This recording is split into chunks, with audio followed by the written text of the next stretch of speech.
जय हिंद दोस्तों।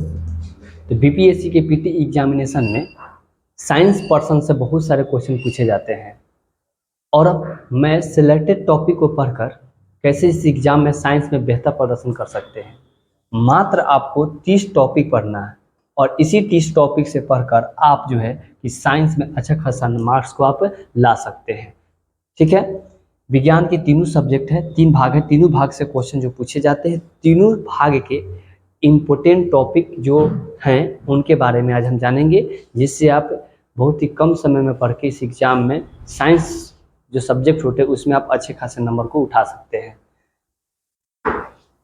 देखिए, सबसे पहला आता है फिजिक्स, भौतिकी विज्ञान में आपको जो है कि पहला जो टॉपिक है जैसे मापन, सदिश, अदिश, एमकेएस, सीजीएस, एसआई पद्धति, उसके बाद होता है दाब का मात्रक, द्रव्यमान का मात्रक, मूल राशियों की मात्रक, लंबाई के मात्रक।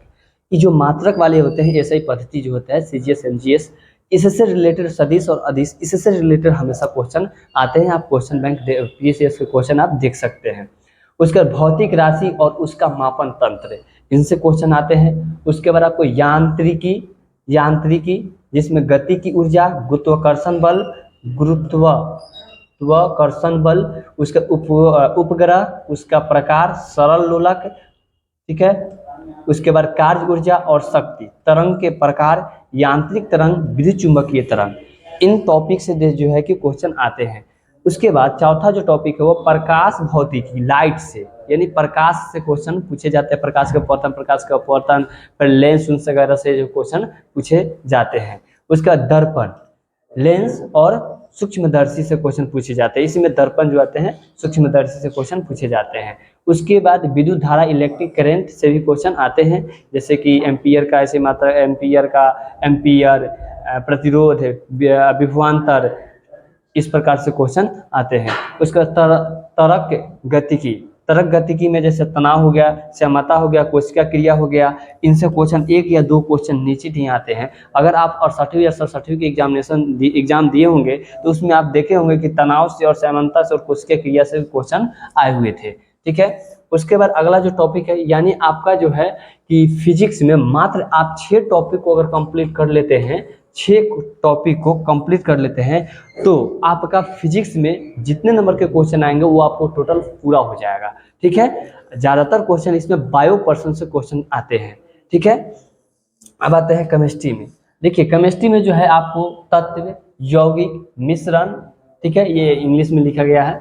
उसके परमाणु संख्या और इससे संबंधित महत्वपूर्ण जो सिद्धांत होते हैं उनसे क्वेश्चन आते हैं। रेडियो सक्रिय तथा उसी के उपयोग से भी क्वेश्चन आते हैं। धातु और उनके अयस्क से, लोहा वुहा, इस सब से क्वेश्चन भी आते हैं। उसके मिश्र धातु से क्वेश्चन आते हैं। उसके बाद अम्ल, क्षार और लवण से भी क्वेश्चन आते हैं। इससे तो हमेशा आते ही है, जैसे कि अम्ल, लैक्टिक अम्ल है, इमलिक एसिड, कौन सी अम्ल पाए जाते हैं, लैक्टिक अम्ल पाए जाते हैं कि क्या पाए जाते हैं, इनसे क्वेश्चन जो है कि रिलेटेड क्वेश्चन हमेशा आते रहते हैं। उसके बाद कार्बनिक, यौगिक, ऑर्गेनिक केमिस्ट्री से भी, ऑर्गेनिक कंपाउंड से भी क्वेश्चन आते हैं। ईंधन से क्वेश्चन आते हैं। कुछ महत्वपूर्ण यौगिक, उसका व्यावसायिक और रासायनिक नाम के भी, जैसे ग्लूकोज का सूत्र क्या होता है, प्लास्टर ऑफ पेरिस का सूत्र क्या होता है, व्यंजक चिन्ह का सूत्र क्या होता है, बहुत सारे ऐसे हैं। जो संगमरमर का सूत्र क्या होता है, सिंदूर का सूत्र क्या होता है, तो इनसे जो है कि रिलेटेड क्वेश्चन आते हैं। फिर बहुलक निर्माण और उसका सुक्रोज और फ्रुक्टोज के भी रूप में भी क्वेश्चन आते हैं। बहुलक निर्माण और उसका उपयोग, जैसे कि पॉलीमर से भी क्वेश्चन आते हैं, जैसे पीवीसी पाइप, ये सब जो होते हैं, इस मैन्युफैक्चर, इस सब के बारे में, इसका यूज कहाँ किया जाता है, कैसे क्या होता है, इनसे भी रिलेटेड क्वेश्चन आते हैं।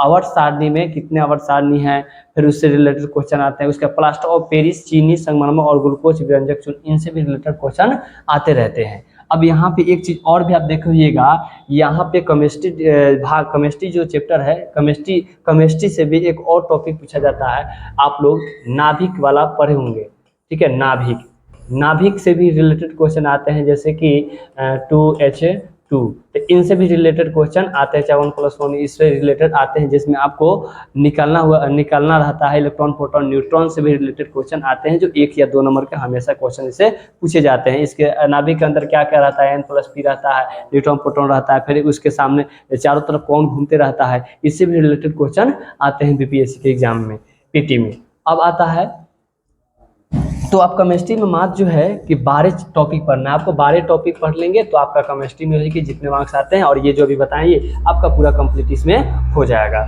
उसके बाद कोशिका अब आते हैं बायोलॉजी में।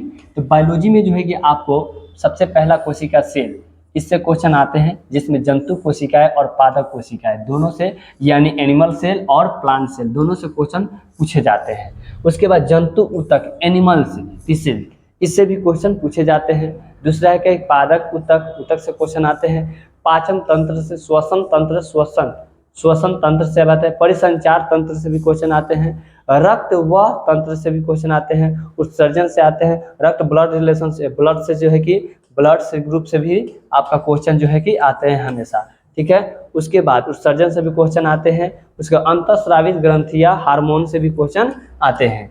तो ये बायोलॉजी के टॉपिक है। उसके बाद बायोलॉजी में सबसे ज़्यादा क्वेश्चन पूछे जाते हैं, इसलिए ज़्यादा सा टॉपिक है इसमें। अब आता है जंतु हार्मोन से भी क्वेश्चन पूछे जाते हैं। पारक हार्मोन से भी क्वेश्चन आते हैं। जनन भ्रूण विकास से भी क्वेश्चन आते हैं।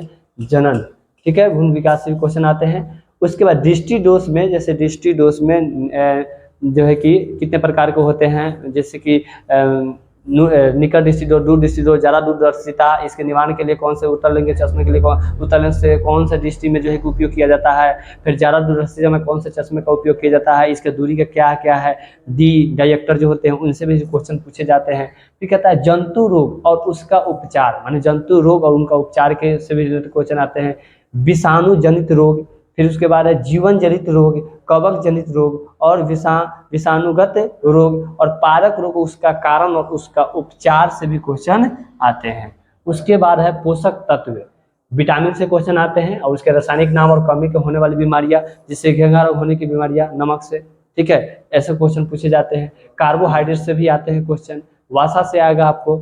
उसके बाद जो है कि कुछ बीमारियां तथा रेडियो सक्रिय तत्व को होने वाले इलाज जो है कि कौन से बीमारी में कौन से इलाज, मतलब माने कुछ बीमारियां हैं जो सक्रिय तत्वों को होने वाले इलाज के लिए उसका इस्तेमाल किया जाता है। यंत्र और बीमारियों की पहचान कैसे किया जाता है, किससे किया जाता है, ठीक है, इनसे क्वेश्चन ज़्यादातर रिलेटेड आपको क्वेश्चन आते हैं। तो लमसम आपको जो अगर बायोलॉजी की बात करें तो बायोलॉजी में मिनिमम 15 टॉपिक जो है आपको यहाँ से आपको कंप्लीट करना पड़ेगा। यानी टोटल जो आपका चैप्टर हुआ, टॉपिक हुआ आपका 30-32 के आसपास में जाएगा। अगर आप इतना टॉपिक को कंप्लीट कर लेते हैं तो साइंस पर्सन से, विज्ञान से जितने भी टॉपिक आएंगे वो सारे टॉपिक आपको कंप्लीट हो जाएगा। यानी आप 90% आप कंप्लीट कर सकते हैं मात्र इतना ही टॉपिक से। अगर आप पढ़ना चाहेंगे किताब तो बहुत सारा है, लेकिन आप कम समय में पढ़ के आप अपने इस मार्क्स में बहुत ही अच्छे कर सकते हैं। तो आप अगर इसे इतने टॉपिक को कंप्लीट कर लेते हैं तो आप साइंस से बहुत ही अच्छे हो जाएंगे।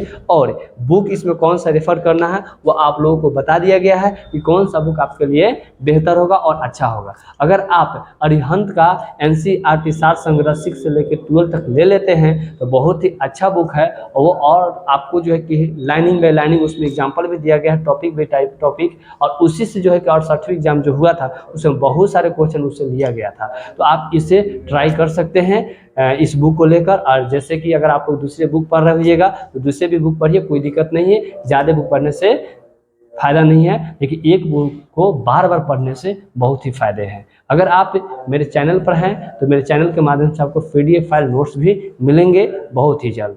तो तब तक के लिए इतना ही, फिर मिलेंगे अगले वीडियो में। तब तक के लिए जय हिंद।